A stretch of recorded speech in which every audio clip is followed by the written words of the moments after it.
pero bueno, bien, la verdad sí sabíamos que se habían empalmado estos dos pues, actividades, pero nunca pensamos que la premiación iba a ser tan jacarandosa. O sea, sí nos habían dicho que una premiación, pero nunca pensamos que iba a ser tan. Pero bueno, creo que sí se va a escuchar bien, ya tenemos el aire. Claro que sí. Pues, Muy buenas tardes, bienvenidos todos. Es un gusto para mí darles la bienvenida en este recinto, Museo de Arte Indígena Contemporáneo de la Universidad Autónoma del Estado de Morelos. Vengo en representación de la Secretaría de Turismo y Cultura de Morelos.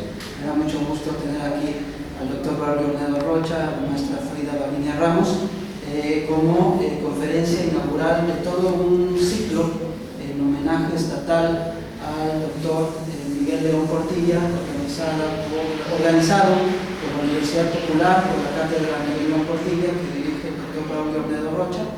Esto es una continuidad de una serie de actividades que vienen realizando desde principios de este año, conferencias que se han venido dando en el Jardín Borda, y ahora en un esfuerzo conjunto entre Secretaría de Turismo y Cultura de Morelos, Universidad Estatal y, ya decíamos, la Cátedra Miguel León Portilla de la Universidad Popular y otras instancias, porque como les digo, es la primera conferencia de 4 que se van a dar. El primer módulo. Del primer módulo, claro que sí, de la Cátedra Miguel León Portilla. Entonces, esta es la primera conferencia que abre la maestra Frida Lavinia Ramos, que nos va a abrir con una disertación sobre el universo poético de Miguel León Portilla. Esperemos que sea de su interés y que estén al pendiente del resto de actividades que se van a realizar dentro de este homenaje estatal. Pues yo pido un fuerte aplauso, por favor, para los ponentes.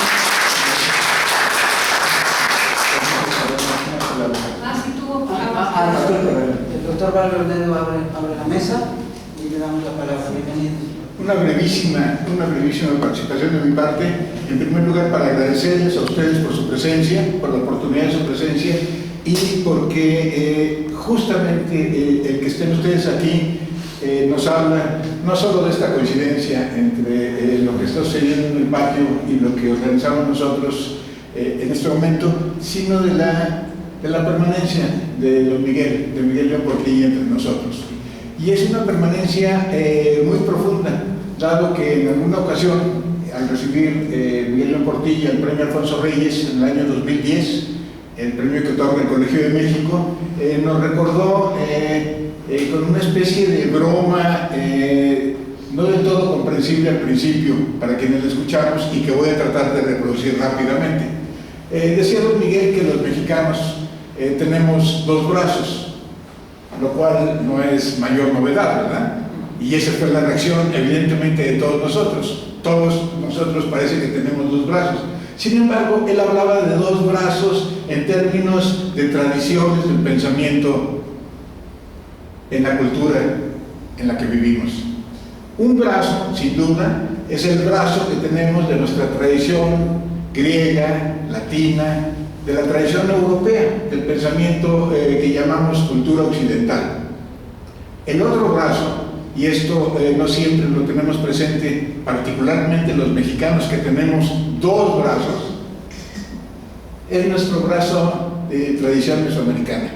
Es nuestro brazo tolteca, es nuestro brazo mexica, es nuestro brazo maya, pero también es nuestro brazo chibcha, también nuestro brazo quechua, también nuestro brazo araucano. Y negro también. Y por supuesto, este crisol que ha sido el territorio americano, la fusión de al menos estas 3 culturas, la cultura europea, como en nuestros brazos, la cultura mesoamericana o grande americana, no solamente el centro, no solamente la parte norte del continente, y la raíz africana, la raíz negra, efectivamente, además de muchas otras raíces. Toda cultura está enraizada en unas raíces del movimiento. No hay culturas aisladas de otras culturas.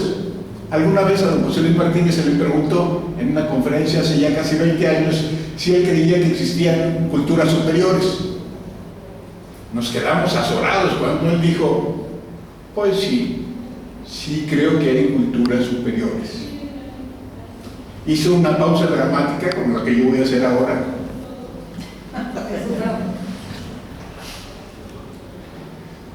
Y continuó. Sí, hay culturas superiores.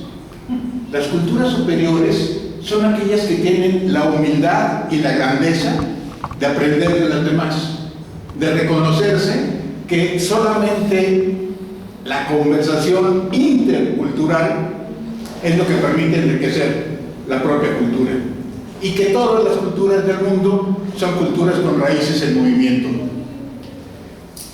El día de hoy, con la lección que impartirá Frida Bariña, inauguramos la cátedra Miguel León Portilla dentro de un proyecto de una universidad popular. Decían los ateneístas hace poco más de 100 años que si la universidad, que si el pueblo no puede ir a la universidad, es la universidad la que está obligada a ir al pueblo, sin distinciones, sin requisitos, sin condicionamientos, simplemente con el apetito de saber, de querer aprender. Entonces agradezco nuevamente su presencia. Hola, cuidado. Agradezco la presencia de ustedes, agradezco a las autoridades de la Universidad Autónoma del Estado de Morelos que nos facilitan este espacio para reunirnos, así también a la Secretaría de Turismo y Cultura y particularmente a nuestra ponente del día de hoy, a quien conozco de tiempo y no solo conozco, reconozco su valía intelectual, reconozco en ella un espíritu capaz de enfrentar un tema como el que nos ocupa, la dimensión poética en el universo de Miguel León Portilla. Y vaya que hay una dimensión poética, pero don Miguel era una especie de pulpo a la mitad, porque él no solo tenía dos brazos, tenía una dimensión poética, tenía una dimensión histórica, tenía una dimensión filosófica y tenía una dimensión política. Podemos hablar de la poética, política, filosófica e histórica de Miguel León Portilla. Y esas cuatro vertientes, esas cuatro tradiciones, esos cuatro brazos de nuestro medio pulpo son las que tocaremos a lo largo de este ciclo de conferencias. En este primero, justamente nos acercamos a la poética política de León Portilla. El siguiente será la historia, a cargo del Centro de Investigación en Ciencias Sociales y Estudios Regionales de la UAM, y finalmente la filosofía, que estará a cargo del Instituto de Investigaciones Interdisciplinarias en Humanidades, también de la propia Universidad Autónoma del Estado de Morelos. Sin más, agradeciendo nuevamente su presencia, damos la palabra a mi admirada compañera. Muchas gracias. Pues hace como, ¿qué será? 2005, pues ya cuenta. ¿Cuánto tiempo es eso del 2005? ¿Cuántos años son? 14. Bueno, casi 15 años estábamos aquí presentes Ángel, Braulio y su servilleta en el Jardín Borda, en un encuentro de poesía al que le nombramos precisamente el corazón de la palabra. Entonces yo me quedo con esa imagen de nosotros tres como colegas poetas que siempre hemos estado cerca del fenómeno de la poesía, aunque cada uno tenga sus especialidades. Y al paso de la vida, pues me encuentro otra vez a Braulio como mi maestro en el CIDEN y ahora en el Colegio de Morelos. Y yo creo que todos hemos crecido por lo menos en nuestro amor a la poesía, eso es indudable. Entonces, pues yo agradezco muchísimo a Braulio y también la intervención de Ángel dentro de toda esta estructura de organizaciones culturales para hacer esta, pues para mí, no puede ser menos, más que una lección, más que una conferencia, pues es un homenaje, ¿no? Por eso yo sí celebro que entre uno y que te reciba la música de los cascabeles, porque seguramente sí, y eso sí estoy totalmente convencida, los espíritus y los grandes espíritus están con o sin cuerpo, pero siempre están, ¿no? Ahora, un escritor, un poeta, alguien que está vinculado con el arte y la filosofía, pues se hace presente a través de la palabra, y la palabra por eso es muy importante que quede en testimonio, y nosotros somos precursores de la escritura, maestros, editores, porque sí queremos que nuestra memoria no se pierda.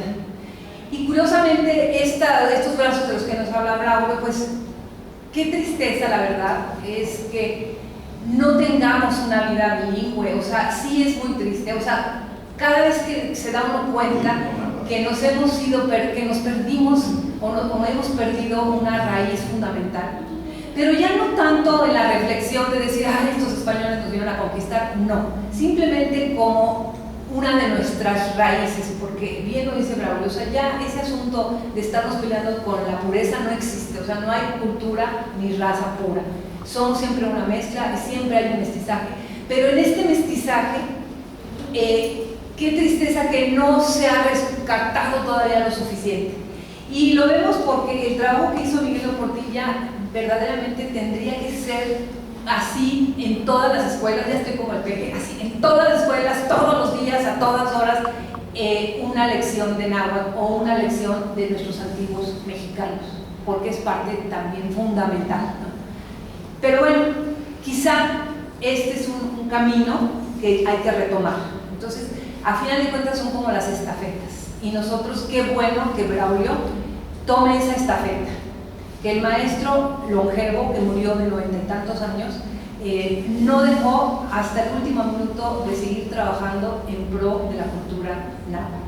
Y qué bueno que ahora Braulio haga lo que esto se llama una cátedra, porque es hacer como permanente el estudio, el debate, la conversación sobre personajes importantes de nuestra cultura, ¿no? Entonces, pues yo creo que esto viene para augurar un muy buen momento para hacer esta cátedra. Y yo, bueno, agradezco muchísimo que me hayan invitado, que es simplemente un apunte desde mi visión, pues, de lectora y de poeta. Aunque sea jade, se quiebra; aunque sea oro, se rompe; aunque sea plumaje de quetzal, se desgarra. Ciertamente, no es esta la región donde se hacen las cosas. Aquí nada verdea, solo soñamos. Solo es como un sueño. No es aquí donde está la verdad. Tenemos que ir más allá de lo palpable, visible, en pos de lo que nos sobrepasa, la región de los muertos y de los dioses. Todo cambia, perece y es como un sueño. Allá en su encierro de turquesas, en las aguas color de pájaro azul, en el que moran las nubes, en la tierra y en la región de los muertos, el Señor del fuego y del tiempo, aquel en cuya mano está el anáhuac, el espejo de la noche y del día, que ahuma e ilumina las cosas, que les da verdad y las hace desvanecerse en la región del olvido. Este fragmento es sin duda una muestra del pensamiento poético filosófico de nuestros antiguos mexicanos, que hoy podemos citar gracias a un hombre que le dio voz y presencia en nuestro país. Me refiero, claro está, al doctor Miguel León Portilla. Y me atrevo a decir que no solo les dio su lugar en el mundo, sino que desde la visión de los vencidos reivindicó todo el esplendor de nuestra cultura mexica.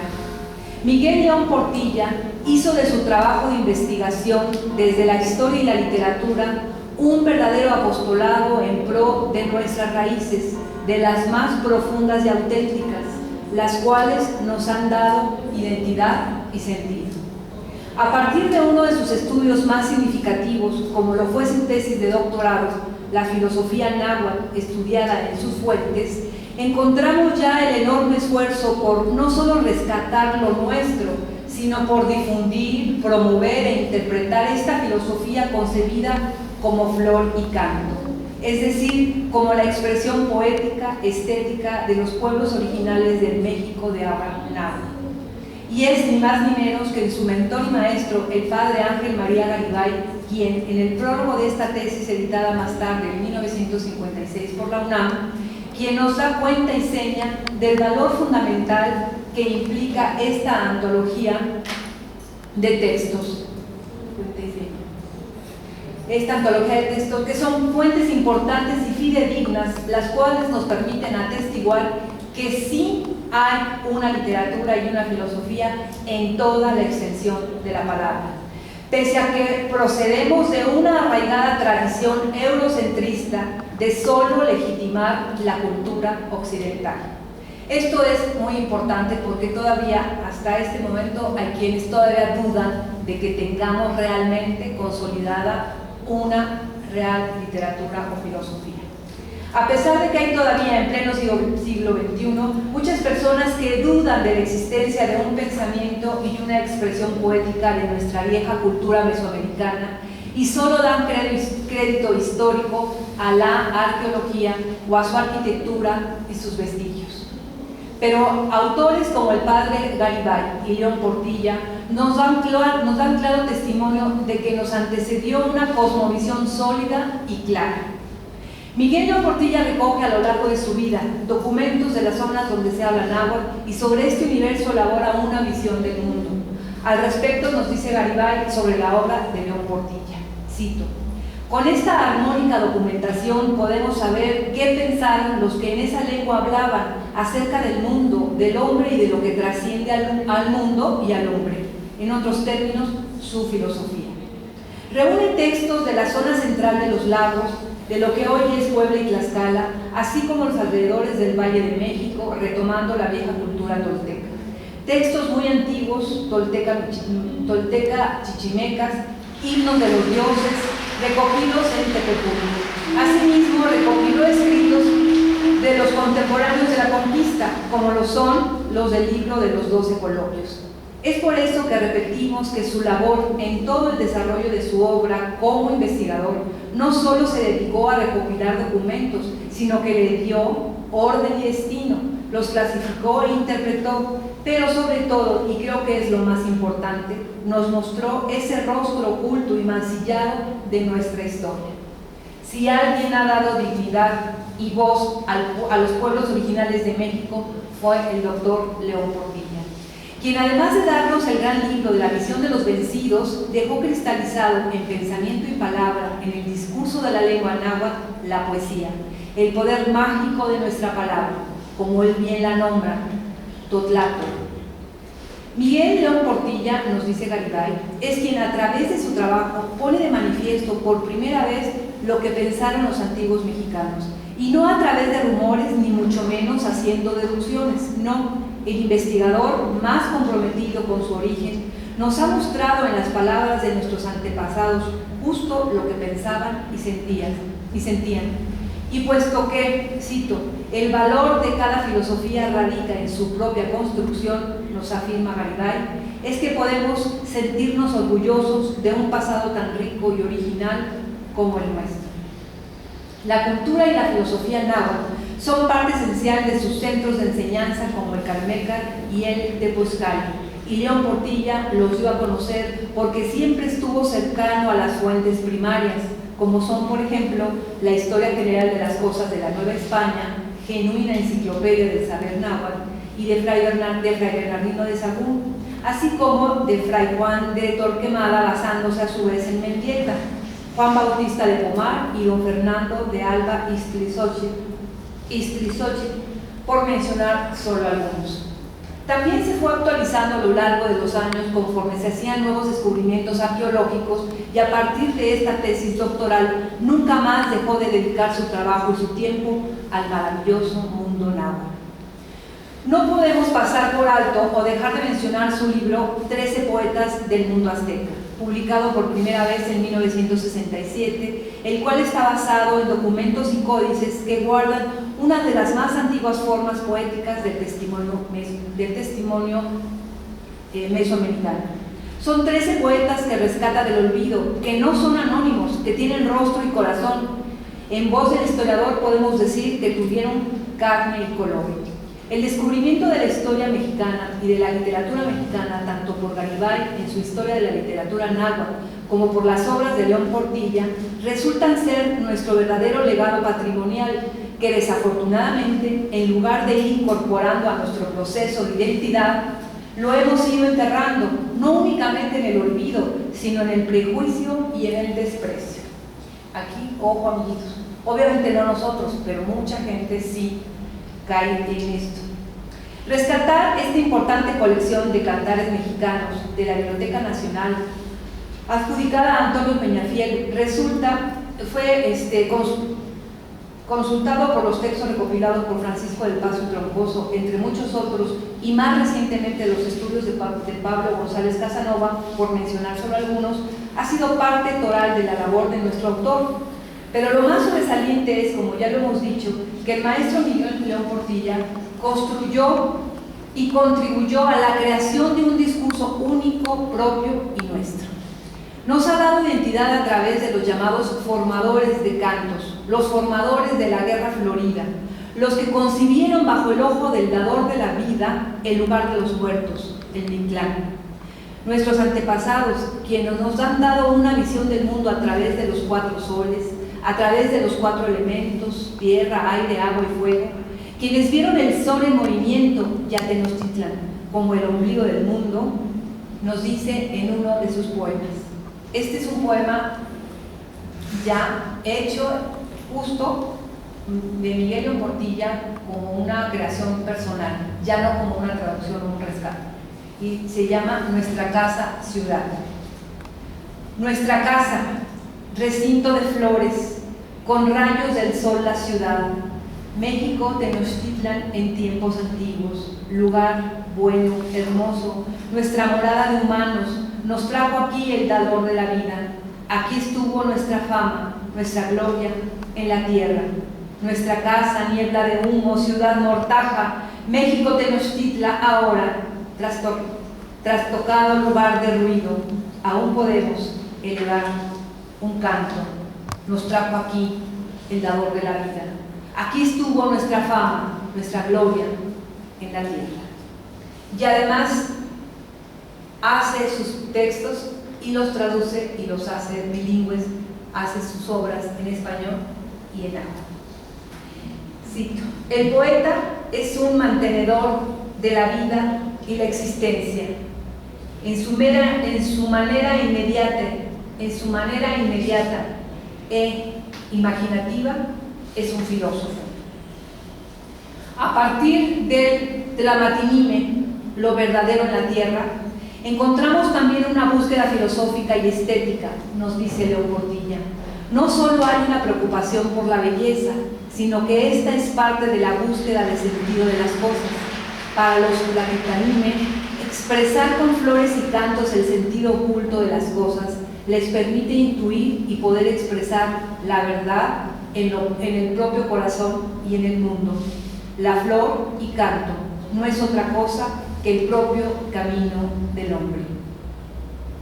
Poesía náhuatl, la de ellos y la mía, es otra obra esencial para comprender este universo poético, puesto que León Portilla no nada más dedicó su talento al mundo de nuestros poetas antiguos, sino que él pensó e imaginó desde su percepción poética para hacerla suya y crear su propia propuesta.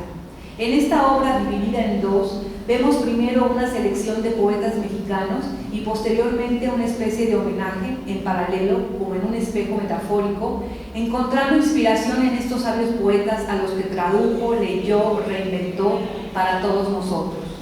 A continuación, cito sus propias palabras.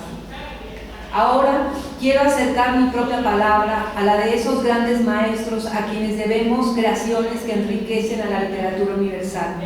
Ojalá que mi acercamiento tenga algún sentido. Es pertinente decir aquí que el maestro Miguel en repetidas ocasiones manifiesta una gran humildad y esto ahora nos conmueve aún más, puesto que en su labor ha dado una manifestación de amor. No nada más es un calificativo. Eso hace la diferencia de muchos otros trabajos. Su trascendencia, como todos sabemos, es ir más allá de la recopilación, es darnos la oportunidad de disfrutar y valorar nuestra propia e indiscutible cultura original. Es que realmente cuando está uno leyendo y releyendo el trabajo del maestro, te das cuenta además de que era muy realmente con una humildad y no de esas falsas modestias, porque a veces en los intelectuales decimos que hay falsa modestia, pero realmente son muy soberbios. No, realmente era un investigador y un escritor y un poeta de primera línea y siempre con una honestidad y con una humildad impresionante, ¿no? Entonces siempre al final de sus textos nos decía, bueno, esta es una pequeña aportación, y realmente lo decía con mucha honestidad, ¿no? Y entonces, bueno, aquí transcribo uno de sus otros, un poema. Este no es de él, él nada más lo tradujo de los cantares mexicanos.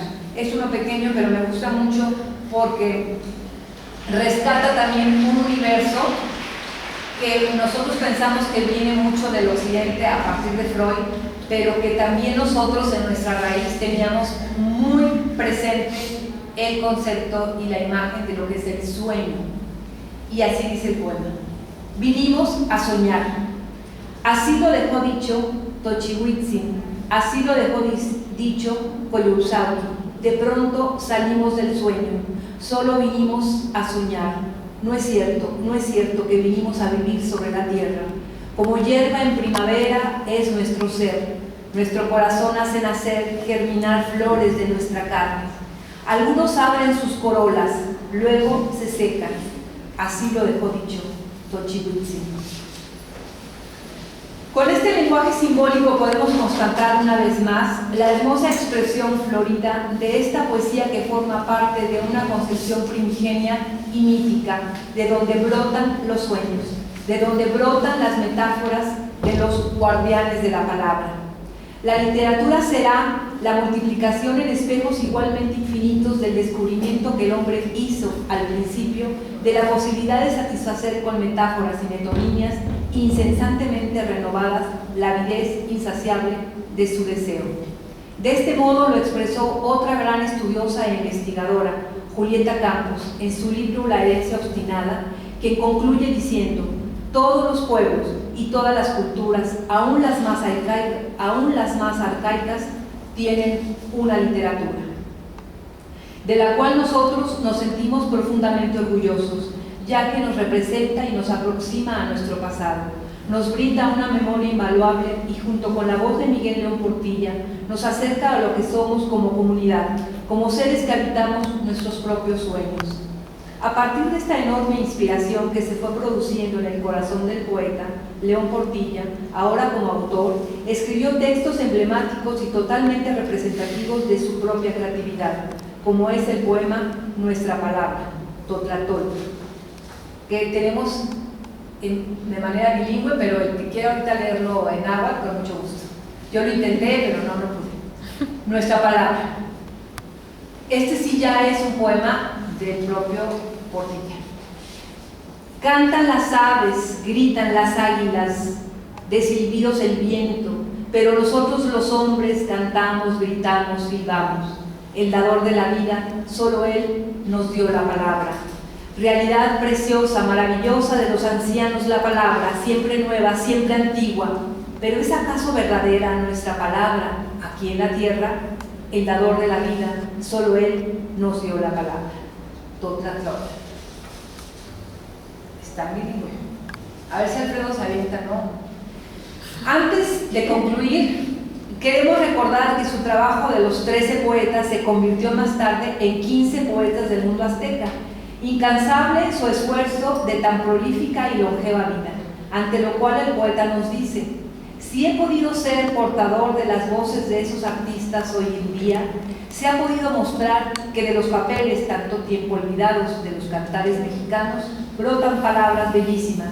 Tal vez he justificado mi trabajo y mi vida. O sea, esto en una entrevista expresó esto, ¿no? O sea, que todo el esfuerzo que hizo lo reduce él a decir que si en algo ha servido, ¿no? Cuando realmente eres un parteaguas en todo lo que significa la valoración de la cultura mexica. Para terminar este pequeño acercamiento al universo poético de Miguel León Portilla, quiero citar otro texto de su autoría, el cual está pleno de melancolía y un tanto premonitorio, como suele suceder a los poetas, y que él, en sus palabras, apunta.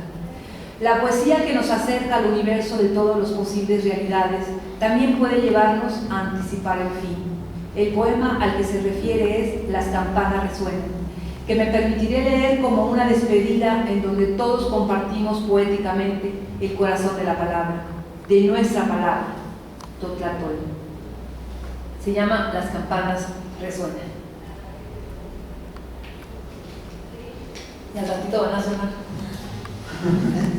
Las campanas resuenan, son corolas de bronce al revés, sacudidas por golpes que las hacen hablar. Las campanas resuenan y muchas cosas saben decir, repican de fiesta, llaman a orar, tocan a rebato, doblan a muerto. Las campanas resuenan, son corolas de bronce al revés, y yo sé que un día los golpes que las hacen hablar, aunque cerca, no hablaré ya de escuchar, estarán doblando por mí. Y sí, ahora para mí, en vísperas de el 2 de Día de Muertos, para mí esta es una humilde ofrenda al maestro Miguel León Portilla, porque seguramente las campanas pues van a doblar por él. Muchas gracias.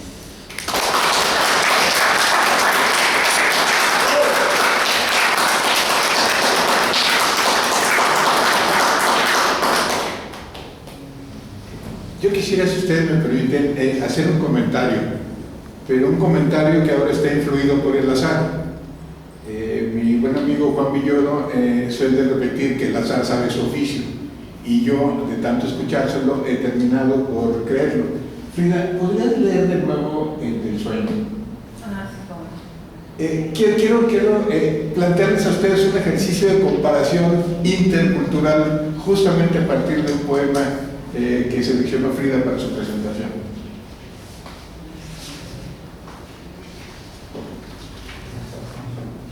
Vinimos a soñar. Así lo dejó dicho Tochihuitzin, así lo dejó dicho Coyolxauhqui. De pronto salimos del sueño, solo vinimos a soñar. No es cierto, que vinimos a vivir sobre la tierra. Como hierba en primavera es nuestro ser. Nuestro corazón hace nacer, germinar flores de nuestra carne. Algunos abren sus corolas, luego se secan. Así lo dejó dicho Tochihuitzin.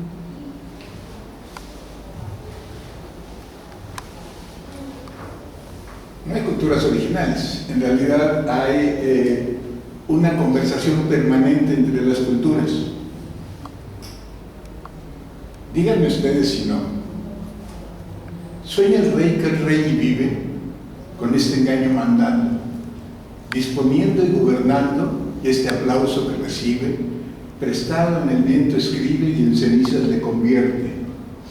La muerte, desdicha fuerte, que hay quien intente reinar, viendo que ha de despertar en el sueño de la muerte. Sueña el rico en su riqueza que más cuidado le ofrece. Sueña el pobre que padece su miseria y su tristeza. Sueña el que mengrar empieza. Sueña el que afana y pretende. Sueña el que agobia y ofende. Y en el mundo, en conclusión, todos sueñan lo que son, aunque ninguno lo entiende. Desde luego, ni Nezahualcóyotl o cualquiera de los otros poetas prehispánicos tuvo contacto con el siglo de oro español. Sin embargo, vemos que de manera paralela, esta presencia del sueño en el barroco de la cultura occidental tiene un paralelo.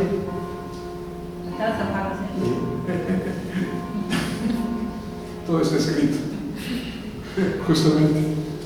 Pero a veces también está por escribirse, como el tañir de las campanas y como la oportunidad de que ustedes estén aquí, que tengamos a Frida presente y que podamos iniciar una conversación con sus preguntas, con sus observaciones, con sus comentarios, porque si algo podemos celebrar el día de hoy es el don de la palabra. Ustedes escucharon en la presentación, y esta palabra que nos remite, hablamos en español, en castellano. Sin embargo, no podemos de tener presente nuestro Mictlán y nuestro Mixqui.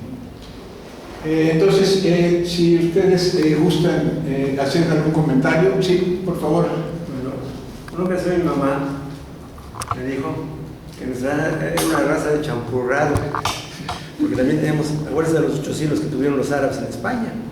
Entonces, todos aquí tenemos sangre árabe, todos. 8 siglos, son un montón de años. Y bueno, mi abuelo era de Oaxaca. Entonces, y mis abuelos eran por este lado de aquí, del lado de Puebla, mis abuelos por parte de mi papá.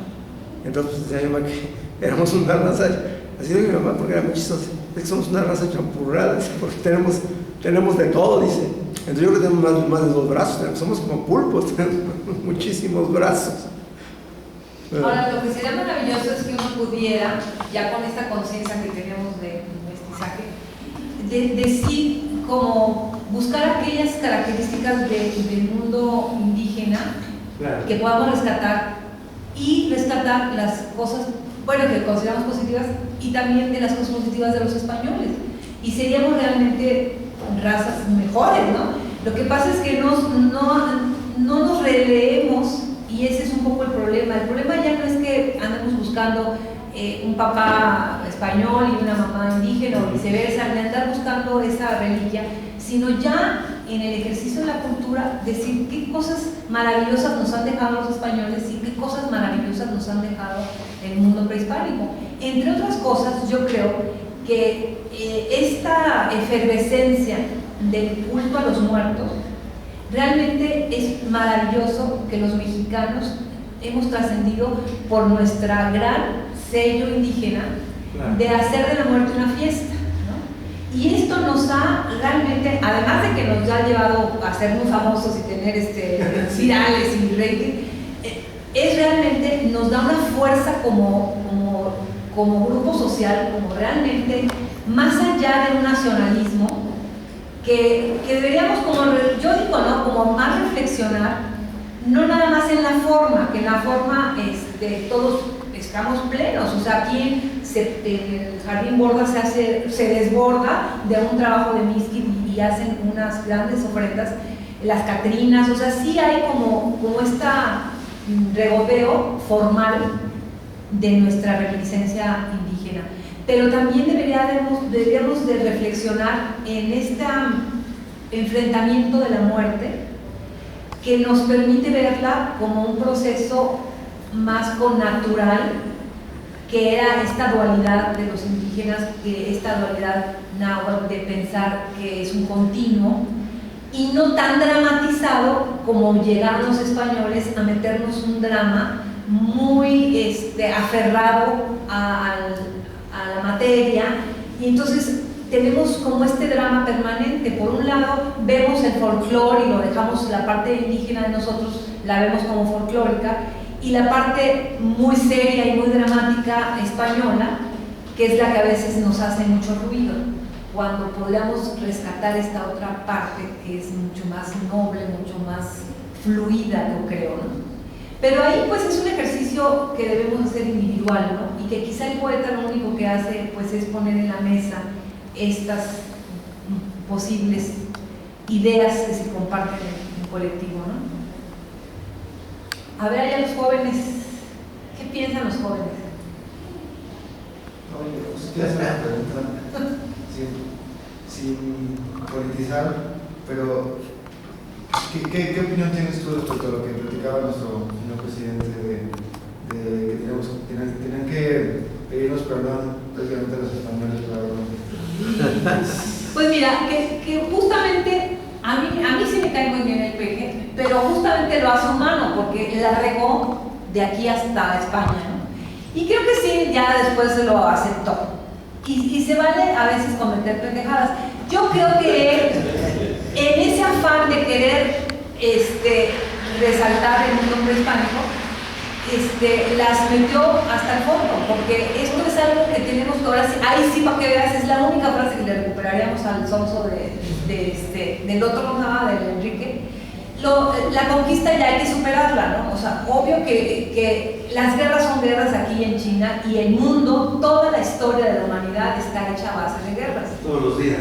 Todos los días, a todas horas, es una jerarquización y es un ejercicio de poder en todos lados del mundo. Entonces no seríamos diferentes, o sea, es un encuentro que, como en cualquier otra conquista, sucedió. Ahora, no olvidemos también que esto, por ejemplo, que hizo León Portilla, no existiría si no hubieran estado los españoles, mismos españoles, recopilando y aprendiendo el náhuatl. Y además hubo una conquista espiritual. Si no hubiera habido esa conquista espiritual, no podríamos rescatarnos a nosotros mismos. Entonces, ese asunto de como la Jesusa que enloqueció, eso de pelearse con los españoles es una tontería, ¿no? O sea, ahí sí, pues bueno, a veces se les van las cabras al monte, ¿no? Pero creo que justamente reconocer los errores nos lleva a estarnos humanizando más. Que la diferencia es que antes era, no, hay que maquillarlo todo, no nos podemos equivocar, hay que maquillarnos y las pendejadas hay que también maquillarlas. Esa es la diferencia, tampoco no es ni mejor, pero yo creo que esa libertad es la que ahora volvemos a recuperar, ¿no? De humanizarnos, si no, sí a veces la regamos, como esos, como la Jesusa que no quiere que comamos carnitas, ¿verdad? Cuando son riquísimas. Y además, si nosotros tenemos una cultura maravillosa, nos viene también de los españoles.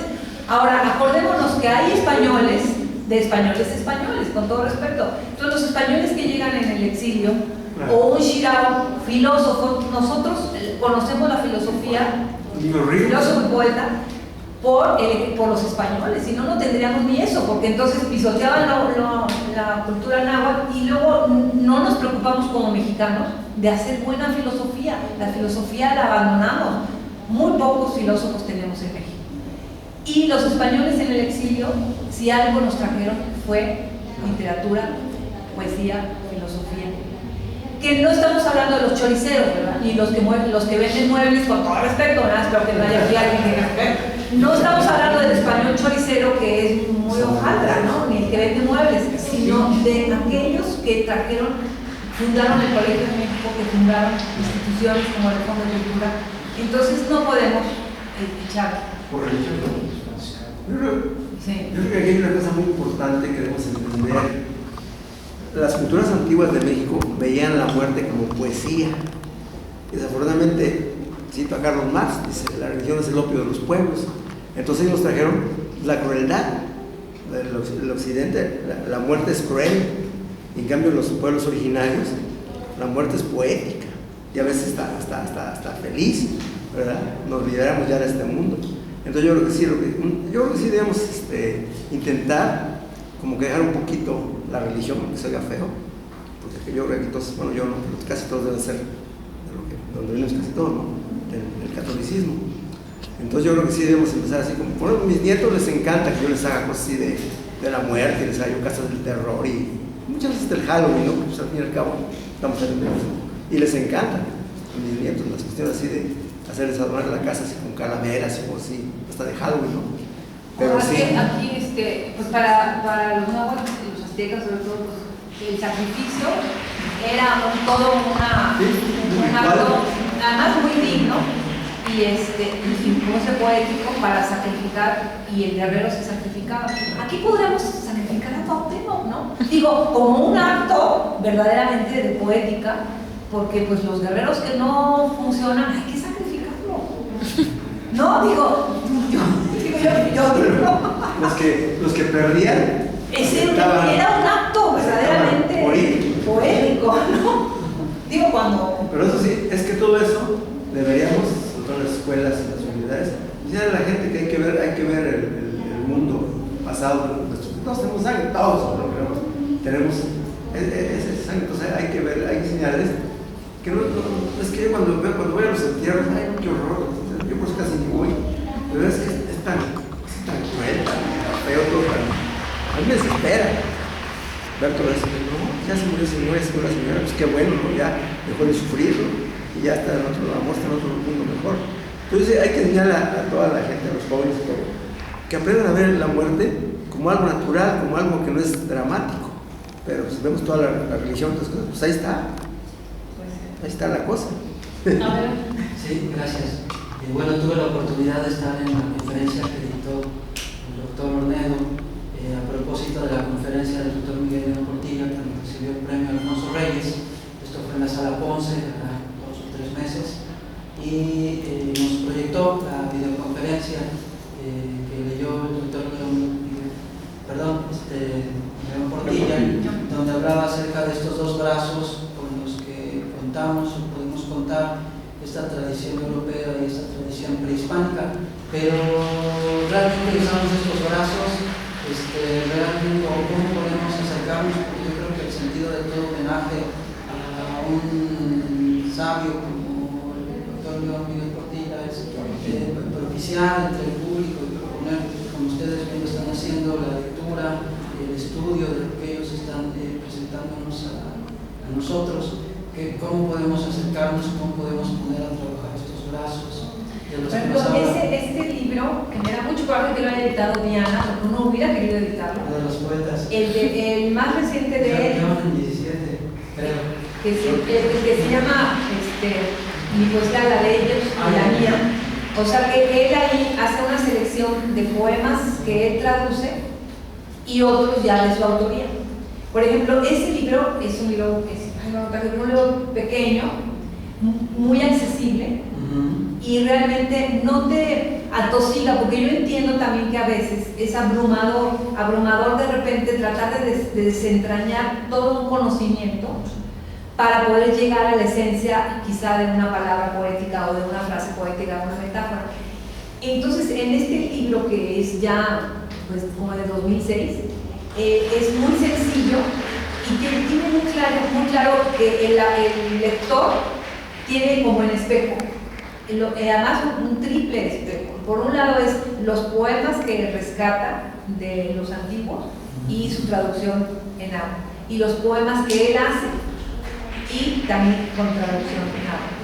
Y obviamente se ve cómo está influido por este universo poético, y por eso yo le puse así, porque él está ya como entregado a la manera de concebir la vida y la filosofía de los antiguos, y así escribe. Entonces también eso es maravilloso porque recupera una manera, esta manera de decir las cosas con una especie de sencillez abrumadora, ¿no? de que son la flor y canto. Esa manera la recupera ya con un mensaje moderno, con una cosa ya de su autoría, ¿no? Entonces ese podría ser un primer paso para todo público, que no necesariamente tenga que adentrarse en todo el universo ya histórico o de otro aprendizaje, ¿no? Sería una buena entrada, ¿no? Y por supuesto la idea de las famosas cátedras, que es hacer que los autores que han tenido tantos años trabajando, pues que otros maestros los acerquen a los públicos. Y efectivamente hay que cultivar públicos, o sea, no es nada más programar actividades, o sea, nosotros en México tenemos muchísima riqueza, pero nos falta cultivar los públicos y hacer eso, que la gente entre a los centros y no sienta que son nada más para los iniciados. O sea, el asunto de la cultura pareciera que siempre está uno en deuda, ¿no? Es que yo no sé suficiente. Y el asunto de la poesía es que no se necesita estar iniciado en nada, simplemente abrir los sentidos y percibir. Entonces, esa es la poesía. La poesía, a diferencia de cualquier otro conocimiento, no necesita de tener una iniciación previa. Es nada más abrir los sentidos y lo que percibas, eso es lo que te quedas. Gracias. Entonces, ¿cómo se llama el libro de Diana 2006? Se llama Poesía náhuatl, la de ellos y la mía. Ah, de acuerdo. Gracias. Sí. Déjame extender la respuesta con Ángel y con el compañero que trajo a colación el asunto de la historia y la política. Yo al principio hice una afirmación que podría parecer temeraria. Nadie reclamó, por lo cual no la hice.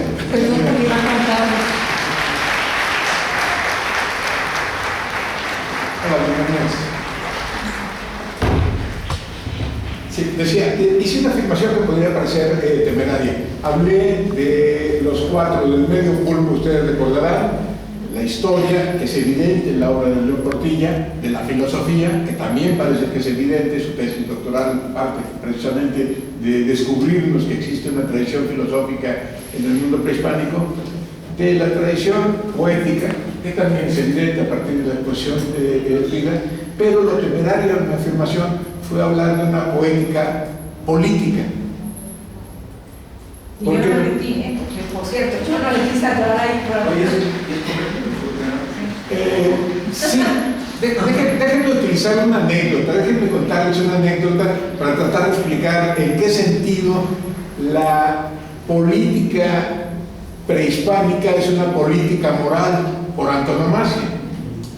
El 14 de junio de 1930, en las afueras de Berlín, en la casa que tenía Albert Einstein, todavía viviendo en Alemania, se reunió Alberto con Rabindranath Tagore. Rabindranath Tagore, como ustedes saben, es un poeta bengalí que en 1913 recibió el Premio Nobel de Literatura. Lo novedoso es que fue el primer no europeo en recibir este reconocimiento. El metafísico, como le decía Einstein a Rabindranath, se reúne con el físico, que evidentemente era don Alberto, y pasan 3 días deliberando sobre diferentes temas. Al salir el lunes 16, los reporteros se acercan a entrevistar a Albert Einstein, reporteros alemanes obviamente, y le preguntan a Einstein de qué hablaron. Él hace el recuento de los muchos temas que trataron y de las muchas diferencias que encontraron entre el físico y el metafísico. Sin embargo, tras el recuento, Einstein dice: pero tuvimos una coincidencia muy importante, lo cual les va a parecer obvia, o no tan obvia. Los dos llegamos a la conclusión de que efectivamente eso que llamamos la cultura occidental, las culturas europeas y sus extensiones en otros lugares geográficos del mundo, la cultura occidental es superior materialmente, como no nos cabe duda. Sin embargo, y aquí está lo interesante, las culturas preindustriales, dijo Einstein, las culturas que vemos con desdén como primitivas, son superiores moralmente. Esta superioridad moral de lo preindustrial tiene que ver con la avasalladora noción de progreso, con la modernidad, con este sentir que todo lo nuevo, bueno, con una vieja querella que se origina ya por el siglo XVIII, cuando un cuentista de todos conocido, Perrault, sí, el de los cuentos de la mamá Ganso, Pulgarcito, Cenicienta, Blancanieves, Los 7 enanos, este cuentista